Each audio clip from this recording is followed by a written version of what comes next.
explain you what I'm up to or will be up to, I would like to make a little experiment with you. We see if I have written enough clear instructions.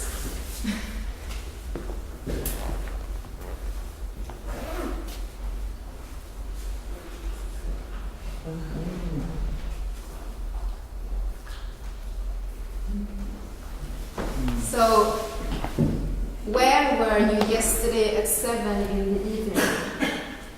If you were here, try to find the same position in space. Gör det same. Almost none.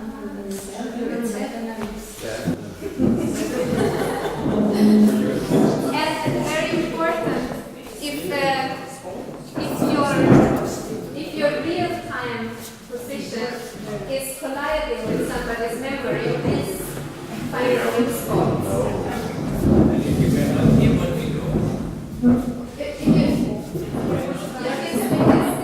If somebody was not sitting on your chair, you can think about where you were at 7. You have something to know.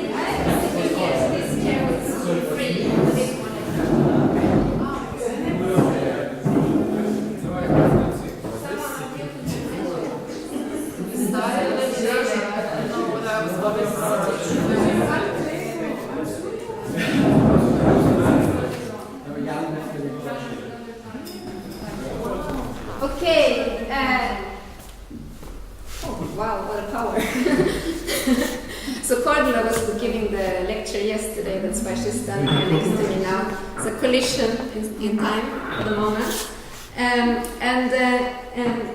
I just want to point out that if you allow your own yesterday situation, for some of us it was here, for others not, somewhere else, I have less control over that. If you allow that to create friction with the moment you are in now, you are already starting to have a first phenomenological understanding of my concept, meta-liveness. So, Cordula, you can sit anywhere now. And it's the same goes with the ones that felt that there was too much of a collision.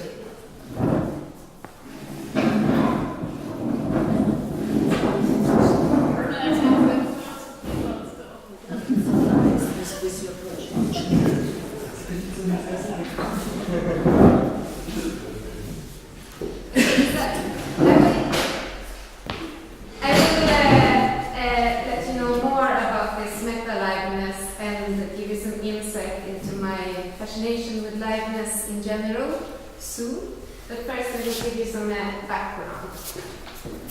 So, I'm working and making my living as a dancer and choreographer, and since a few years I also have a practice of treasure hunting.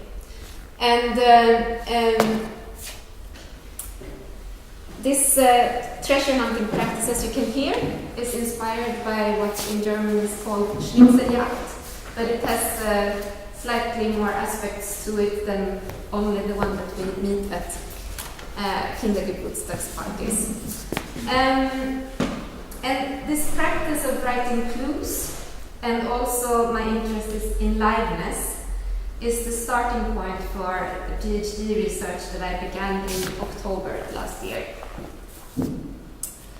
And my project is called Choreographic Contingencies for On and Offline. And I like to think of it as that what I'm researching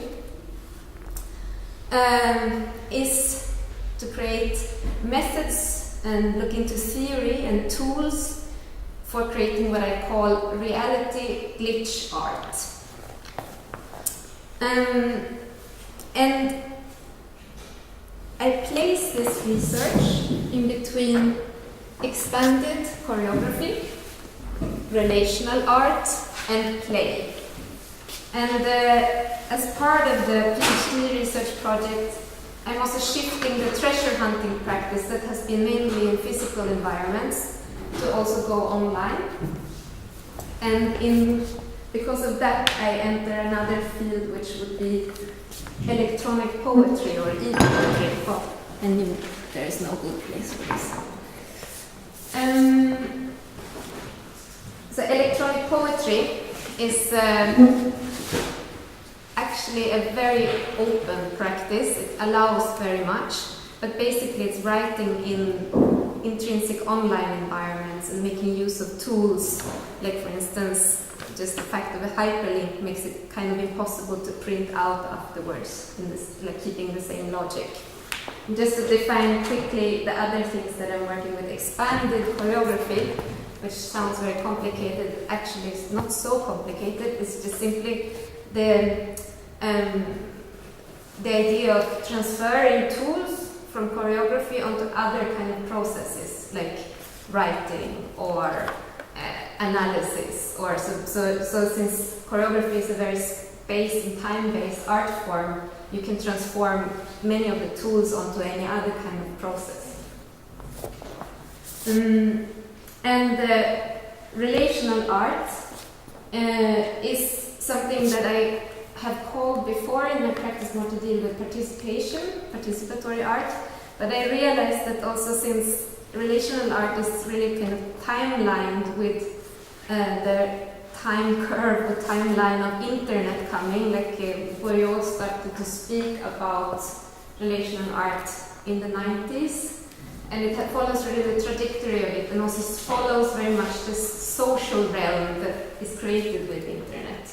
So I am interested in the aspect it has of creating shifts in relations and perception. I wouldn't say that it's a combination of these three things. It's not the one or the other, that are the four things now when I move to e-poetry as well. And before I talk a little bit about play, I just want to say that the treasure hunting practice is highly inspired by the tradition of conceptual instructions and also score-based art. So just kind of go back to the 60s, my favorite one from the Fluxus movement would be George Sprecht, who did very simplistic and instructions where it was actually meant to not be too complicated so that you would feel free because you couldn't do wrong, because maybe you don't even understand fully what the instruction is. I find that interesting as an opposition to instructions that might get too detailed in order to create freedom so you feel that you cannot do wrong. But that's another. I will not go very deep into that today because of time.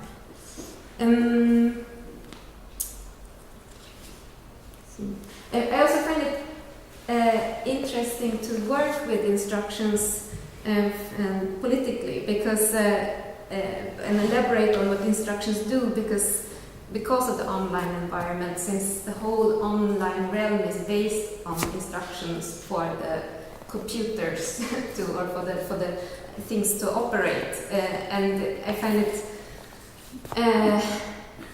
interesting the difference between how humans interpret instructions, where they can be very open, like the human intelligence versus the artificial intelligence, where the artificial intelligence needs extremely precise things in order to operate in the way we want. And I like the unpredictable and contingent impossibility of knowing how different people react to what you propose them to do.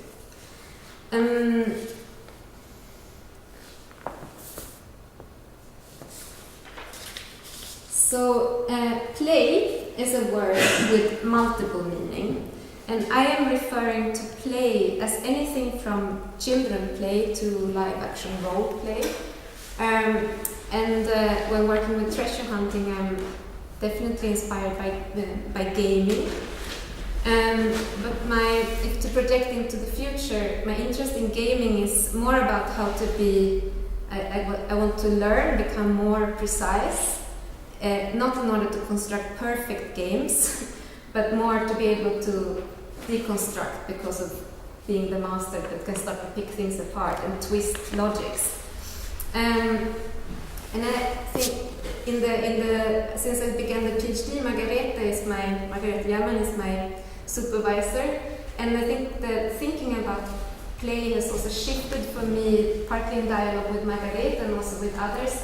And my view now is that play can be a way to look at, or a filter of reality, or like something to filter reality, that art through a playful imitation can make unwritten rules in society visible. And I think this is what I have been dealing with, but not really seeing it before, or trying to, like, sometimes when you start doing things and you don't really know why you're doing them, and then it becomes clear a year later or so. And the word contingencies, or contingency, since it's a bit of a complicated word, is in my project title, and it relates to play. It's quite common in game theory. In game theory, contingency planning means to take into account all possible moves. This is maybe the easiest image to give is like a game of chess, where you like think what the other person will do. If you do that, it can your partner can do this and this and this and that, and then you make a choice. And yes, in German, one of the translations is Eventualität.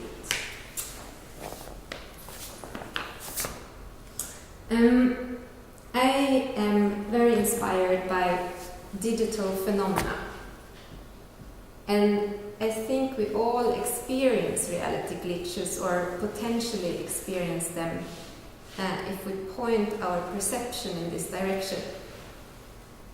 And I'm especially interested in how the online parallel reality affect how we now are able to perceive the world.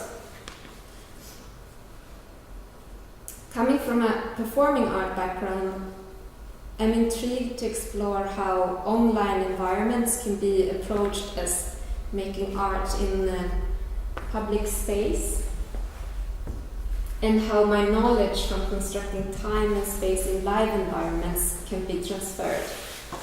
But one thing that needs to be clarified here is that it's not that I love to be online, it's more my conflict with being online that I'm dealing with.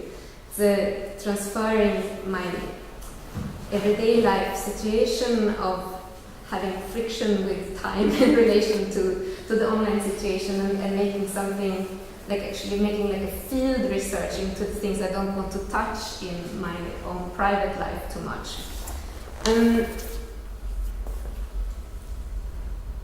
So it's a similar idea to how I mentioned how I want to approach game, but I also engulf in the idea of the online and research what that can be for me and for my art, and then develop things in online environments. But I also see it as something that I will do with this type of movement, where I come back to the live environment to put, for instance, situations that are taking place that maybe has an invitation in online environment, but then is carried on further in real life.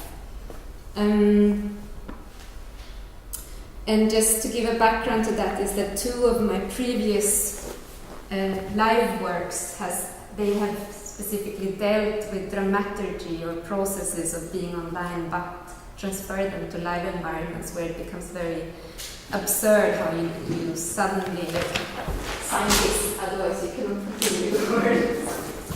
And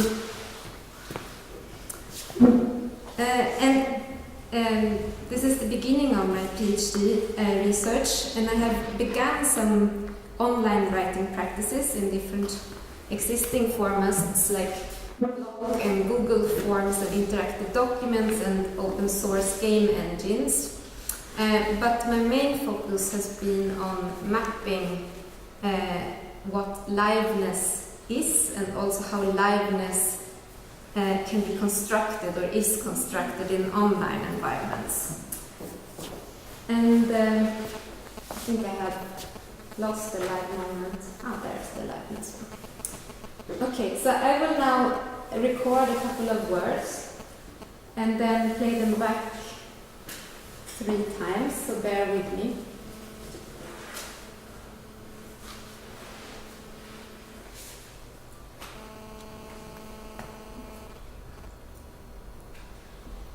Live.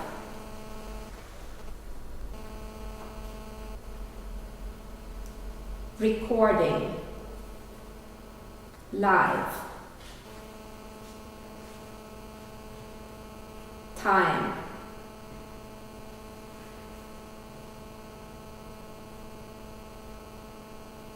Live.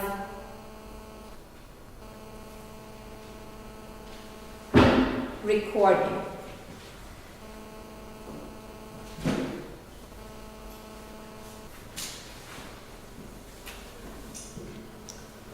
What we nowadays call live is a construction of our mediatized age.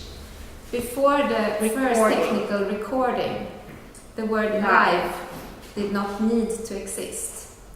It only began to be used around the time when the radio was introduced to make explicit to the listeners the difference between live transmitted sound and that of a recording.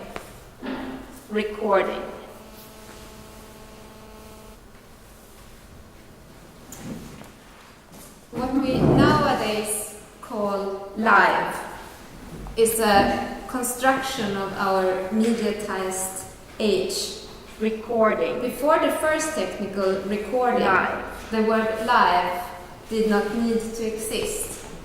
It only began to be used around the time when the radio was introduced to make explicit to the listeners the difference between live transmitted sound and that of a recording.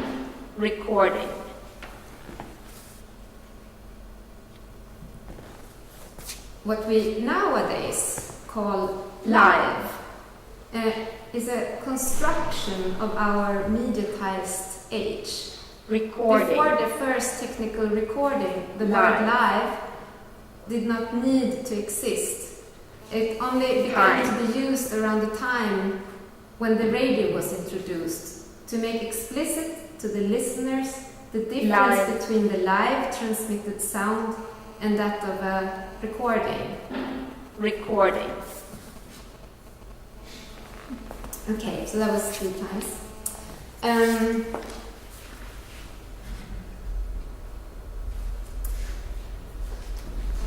I think certain liveness appear in the friction between recorded and live situations. And that's something that I think has been very visible also in the presentations from my co-colleagues in this PhD session. I will speak a little bit more about it later. But liveness, from just what it means, can be defined, and it's very simple, as the quality this presentation has, because the presentation I'm currently giving is being heard and watched by you at the same time as I am giving this presentation. And we can probably, if we go slightly back in memory, agree that the intensity of the situation, for the ones that were here yesterday, Cordula dealt with the topic of intensity partly in her research, and we can probably agree that the recording, some of the intensity will probably be gone, especially since it's not specifically, I mean it's professionally made, but it's not like that I am choreographed to act with the cameras, for instance. Or maybe I should do it from now on, and then see how it feels when I'm talking to the camera instead of to you.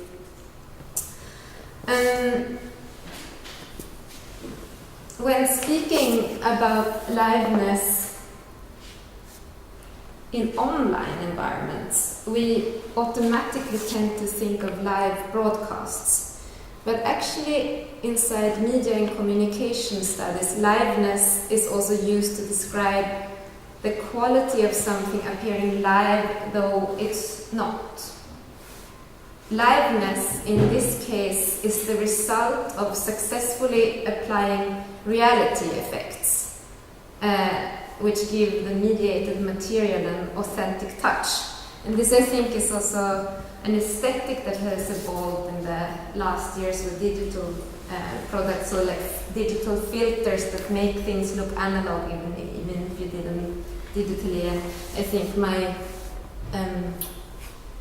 my own made font to be able to do this is a very good example of a digital filter that I have been introducing, or a digital software product that helps me lifting the authenticity or playing with it.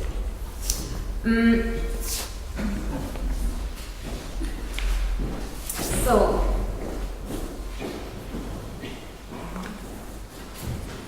online liveness.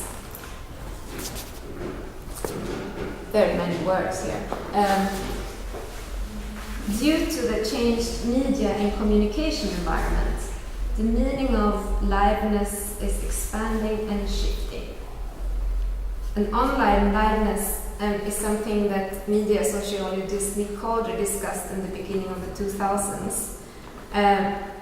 Speaking about that liveness in digital environments is not only happening in a traditional sense, it's rather a negotiation with one's own immersion, which has also been a topic during the morning presentation. And the theater scientist Philip Auslander speaks about digital liveness as how websites and other virtual entities feel live to us, even though the only live part is our own activation. And this is something that interests me to see, like how you can put that at play, or maybe first slide between that one thinks that one is, for instance, working with something that is algorithmically controlled, but that then maybe is transferred to someone physically actually communicating with you. So as I said, I'm myself fascinated with the friction between what takes place live versus what takes place in a recording or interface. So for instance, Anash is gone, which is the back out of space.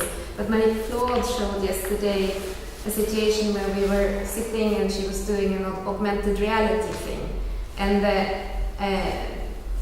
where she had doubled herself with a recorded augmented reality material, but we could also see ourselves in the video that she was, or in the live stream that she was showing. And this possibilities, and I really like the thing that we see ourselves in live stream is something that we anyway do when we speak on Skype or whatever we are busy with when communicating with a video. And this possibility to have yourself seen, maybe it's not nothing you want, but it gives you in and outside perspective on yourself.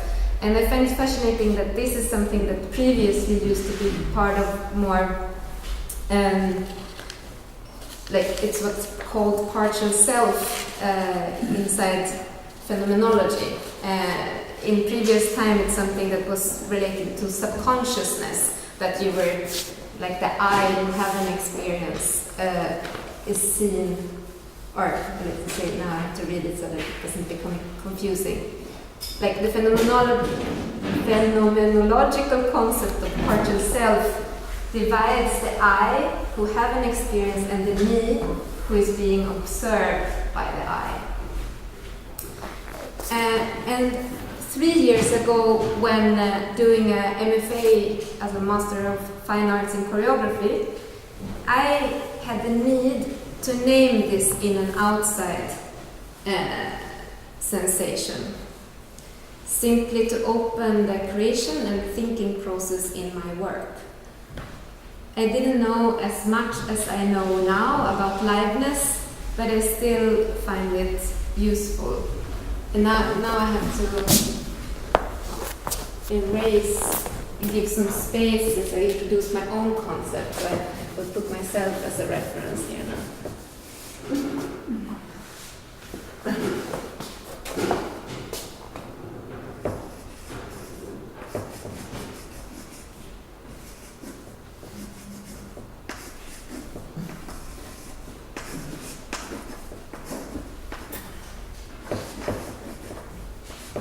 This is how it works in academia when you talk about yourself, that you have to say like Ruth 2015, no? Yeah. It feels a bit in and outside myself.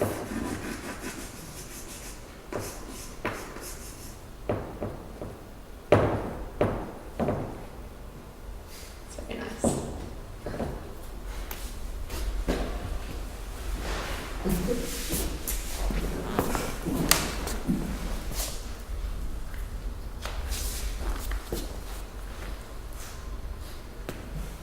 So,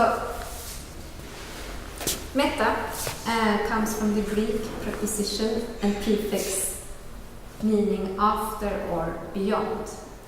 Being both inside and outside of something that you are doing can be described as metacognition.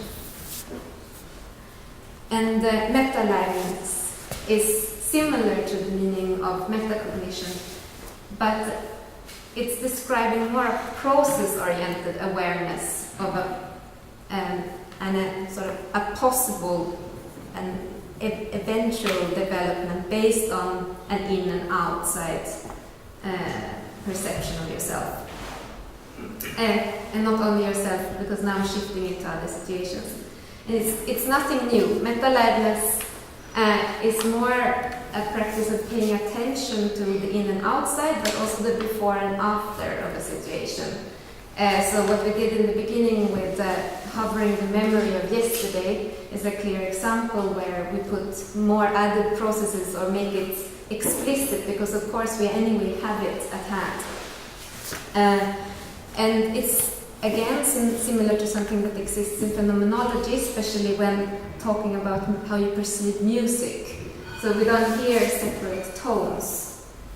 We perceive music as melodies. If we would separate the now from the before and after, it would be very cut up. Maybe that's something to think about together with you, Anna.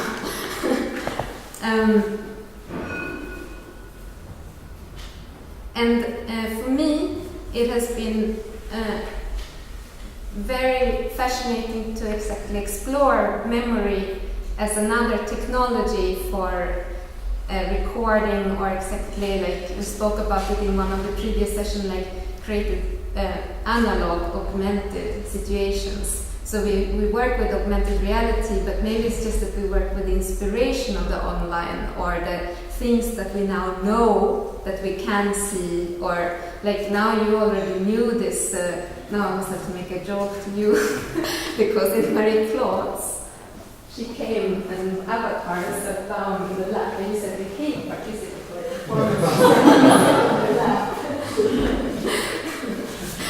So I'm hovering the memory with you now. Yeah.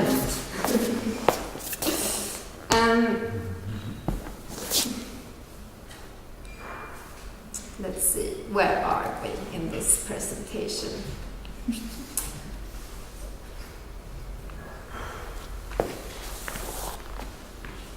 So, the short part where I want to get back to the field. This is obviously a missed slide, because I already spoke, I think, about online experiences. Now I want to speak a little bit about theater. So, to my opinion, and also to other more well-read people, like Jahmann, for instance, the theater is organized in the gap between fictive time on stage and the real time of the audience. Do you agree? I don't quite know what to do. So I have something to discuss with you. he didn't bring, actually this concept I read in a fantastic book about artists at work by Bojana Kunst, but I like it very much because I will soon make a transfer of it. So I say it again. It's very effective sometimes to say things twice. Theater is organized in the gap between fictive time on stage and the real time of the audience.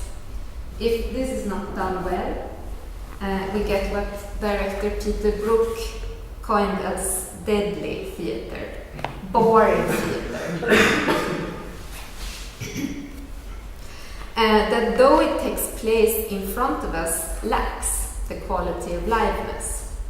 And it's maybe a bit cheesy now here what I'm going to claim, but I think we can think about it.